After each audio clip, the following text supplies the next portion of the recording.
आज हम लोग विज्ञान को पढ़ते हैं। विज्ञान के जनक किन्हें कहा जाता है? अरस्तु को कहा जाता है। विज्ञान का जनक अरस्तु को कहा जाता है। विज्ञान को दो भागों में बांटा गया है। विज्ञान को दो भागों में, एक जूलॉजी और दूसरा बॉटनी। ठीक है, ये हो गया आपको बायोलॉजी। बायोलॉजी के कितने भाग हुए? दो भाग। शुरुआती दौर में जब अरस्तु थे तब इसी प्रकार से सभी चीज़ों को मिलाकर एक ही साथ अध्ययन किया जाता था, उसको कहते हैं बायोलॉजी। क्या कहते हैं? बायोलॉजी। बायोलॉजी के जनक किन्हें कहा जाता है? अरस्तु को। किन्हें कहा जाता है? अब है जूलॉजी। जूलॉजी का अर्थ हुआ जंतु विज्ञान। जूलॉजी का अर्थ क्या हो गया? जंतु विज्ञान। जंतु का मतलब है एनिमल्स के बारे में। मनुष्य भी एक एनिमल्स है। जीवधारियों के बारे में, जैसे कि मनुष्य, गाय, भैंस, कुत्ता, बिल्ली, सांप, कीड़ा मकोड़ा जितना भी है सब, वो सब क्या किस में आ जाएंगे? एनिमल्स में। तो जूलॉजी के अंदर एनिमल्स का अध्ययन किया जाता है। जीवों में जो हम लोग मनुष्य हैं या गाय हैं, ऐसे जीवों का अध्ययन किया जाता है। ठीक है। और बॉटनी के अंदर किसका अध्ययन किया जाता है? पेड़ पौधों को। पेड़ पौधों का अध्ययन क्या कहलाता है? बॉटनी कहलाता है। क्या कहलाता है? बॉटनी कहलाता है। तो विज्ञान के जनक अरस्तु को कहा जाता है, अर्थात बायोलॉजी के जनक किन्हें कहा जाता है? अरस्तु को। जूलॉजी का भी जनक अरस्तु को ही कहा जाता है। जूलॉजी का जनक। लेकिन बॉटनी का जनक किन्हें कहा जाता है? थियोफ्रेस्टस। क्या यहाँ लिख भी दिए? क्या नाम है? थियोफ्रेस्टस। थियोफ्रेस्टस को बॉटनी का जनक कहा जाता है। तो दोनों के बारे में समझ गए। बायोलॉजी मतलब जीव विज्ञान। बायोलॉजी का अर्थ किससे हुआ? जीव विज्ञान से। और जूलॉजी का अर्थ हो गया किससे? जंतु विज्ञान से। और बॉटनी का अर्थ किससे हो गया? पादप विज्ञान से। पेड़ पौधों का अध्ययन क्या कहलाता है? दूसरी भाषा में समझ लीजिए, जो स्थिर है, जो स्थिर है, चलायमान नहीं है, उसको बॉटनी कहते हैं। और जो चलायमान है, एक जगह से दूसरे जगह विचरण कर सकता है, उसको क्या कहते हैं? जूलॉजी के अंदर जंतु कहते हैं। बात समझने में कोई दिक्कत? इतना समझने में। आगे लिखे हैं, हमारा जो शरीर है किससे बना है? कोशिका से बना है। किससे बना है? कोशिका से बना है। पूरा हम लोग जो हैं बहुकोशिकीय हैं। एनिमल्स मैक्सिमम क्या है? बहुकोशिकीय है। हमारा शरीर छोटे छोटे कोशिकाओं से बना है, जिसे आप देख भी नहीं सकते, उतनी छोटी कोशिका है। कोशिका का अध्ययन क्या कहलाता है? साइटोलॉजी। क्या कहलाता है? कोशिका विज्ञान का अध्ययन साइटोलॉजी कहलाता है। ठीक है। 1665 ईस्वी में रॉबर्ट हुक ने सबसे पहले सेल को देखा था। जैसे हाथ वगैरह या पैर कट गया तो उस पर जब माइक्रोस्कोप से देखे तो उसमें लगा कि कुछ सेल है। ठीक है, कोशिका है। सबसे पहले इसको मृत कोशिका के जनक के रूप में भी जाना जाता है। डेड सेल के। Robert Hooke.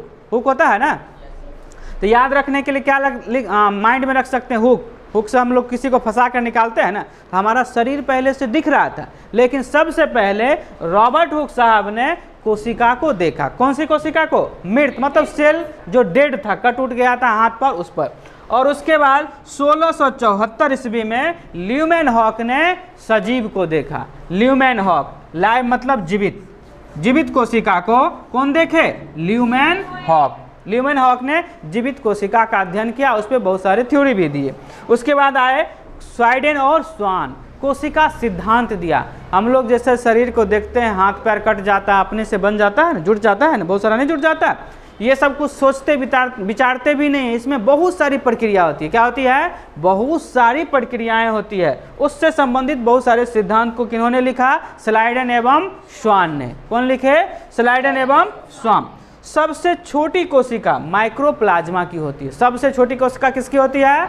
माइक्रोप्लाज्मा की होती है। और सबसे बड़ी कोशिका शुतुरमुर्ग का अंडा। अंडा एक कोशिकीय होता है। तो आपसे पूछा जा सकता है कि एक कोशिकीय को ऐसा बताइए जिसे हम अपनी आंखों से देख सकते हैं, तो वह है अंडा। ऐसे आप कोशिका को ही नहीं देख सकते। जैसे मनुष्य का कोशिका है, उसको आंख से नहीं देख सकते। कहीं कोशिका दिख रहा है? अभी कोशिका के बारे में बताएंगे तो उसमें बहुत सारी चीज़ें।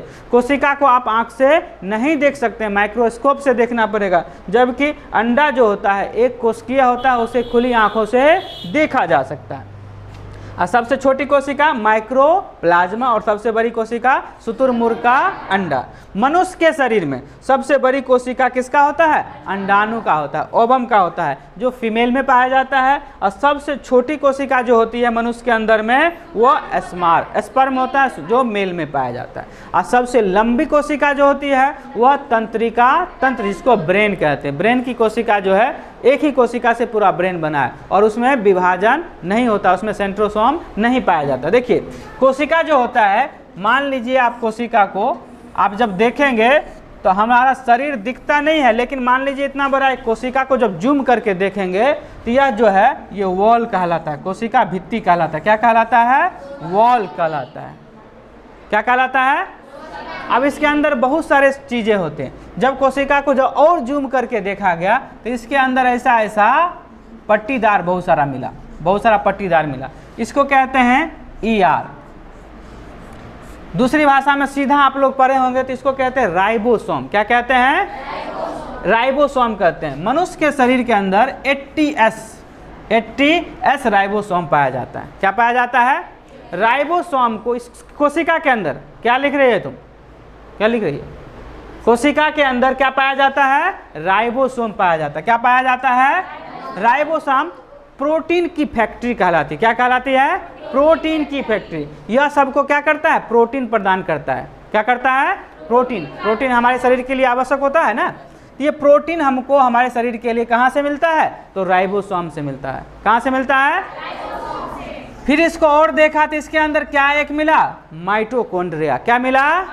माइटोकॉन्ड्रिया। माइटोकॉन्ड्रिया को क्या कहते हैं? ऊर्जा गृह कहते हैं। क्या कहते हैं? पावर हाउस यही है, यही शरीर को पूरा ऊर्जा देता है। कौन ऊर्जा देता है? माइटोकॉन्ड्रिया। ठीक है। और जब अध्ययन किया गया तो इसके अंदर में क्या पाया गया? सेंट्रोसोम। क्या पाया गया? सेंट्रोसोम। सेंट्रोसोम का क्या काम होता है? कोशिका विभाजन करना, नया बनाना, नई कोशिका को बनाना। अगर इसमें से कुछ डिस्टरबेंस हो गया तो कोशिका ही निर्माण, जैसे आपका हाथ कट जाता है तो कोशिका कौन बनाएगा? सेंट्रोसोम। कौन बनाएगा? सेंट्रोसोम। इसके बाद इसमें आता है एक लाइसोसोम। क्या आता है? लाइसोसोम। इसको कहते हैं आत्मघाती, आत्महत्या की थैली। आत्महत्या की थैली क्यों कहते हैं?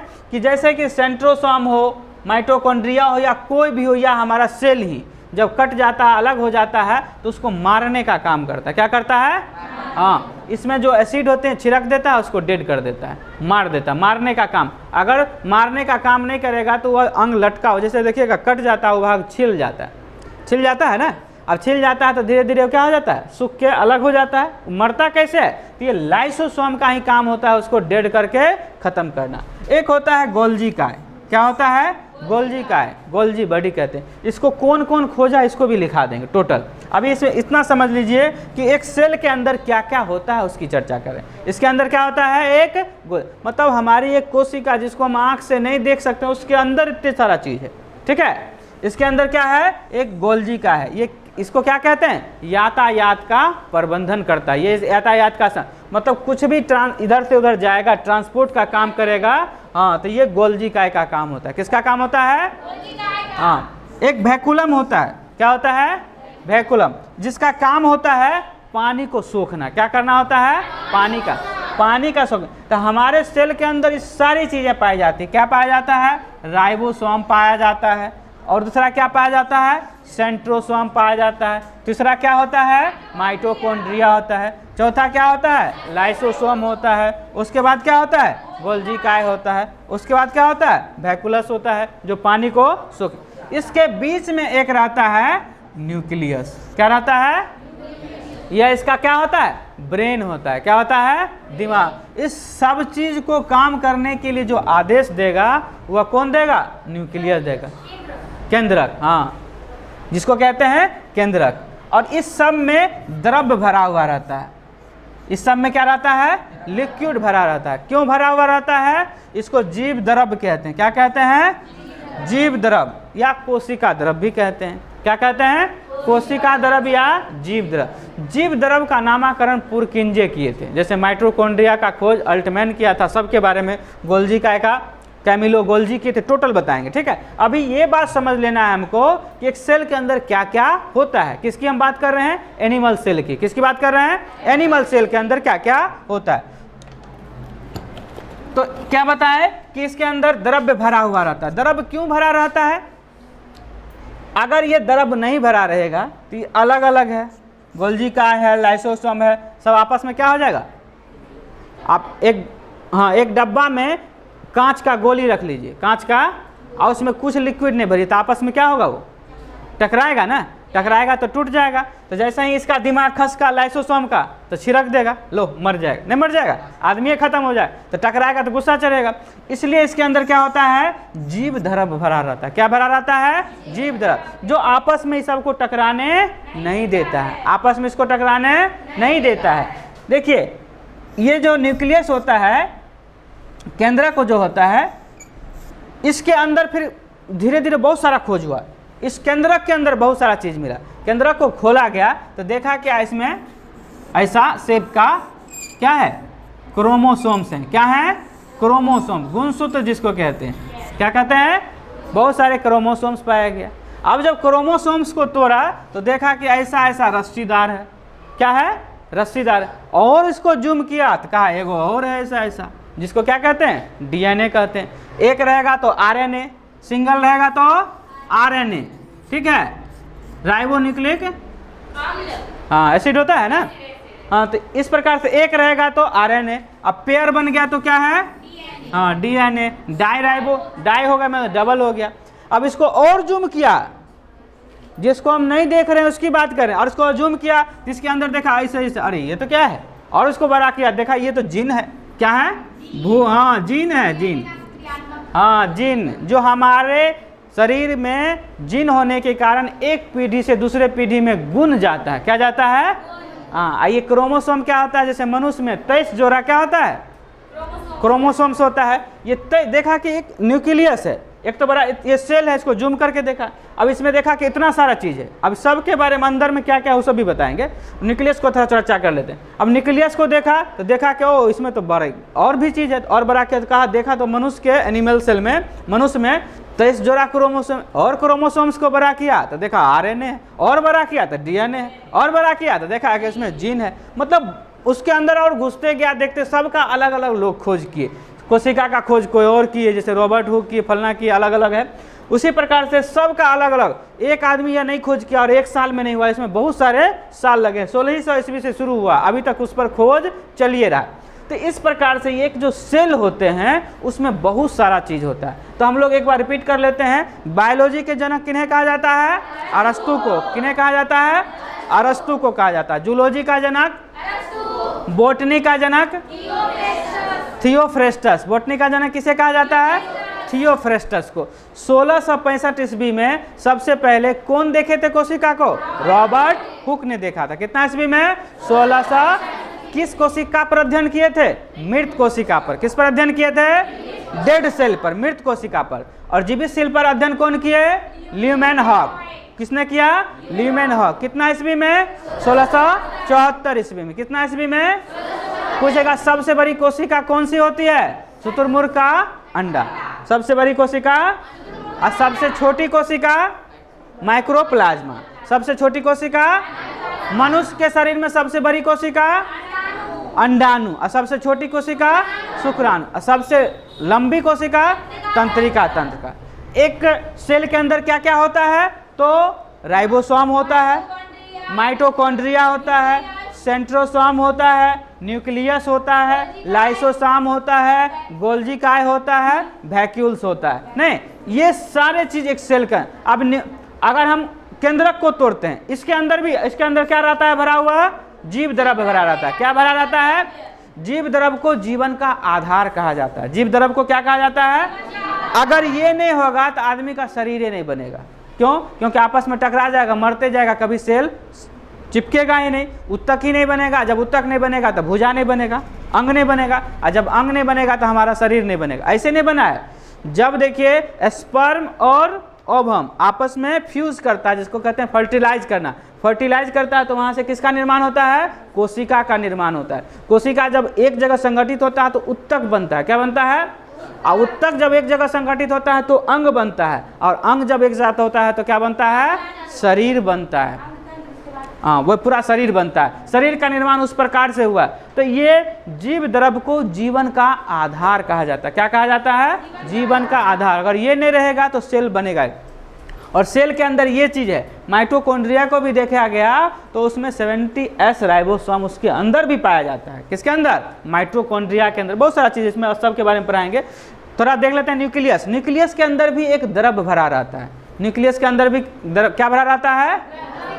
न्यूक्लियस को रॉबर्ट ब्राउन ने खोजा था। कौन खोजे थे? Robert brown. ठीक है, ब्राउन मतलब होता है भूरा।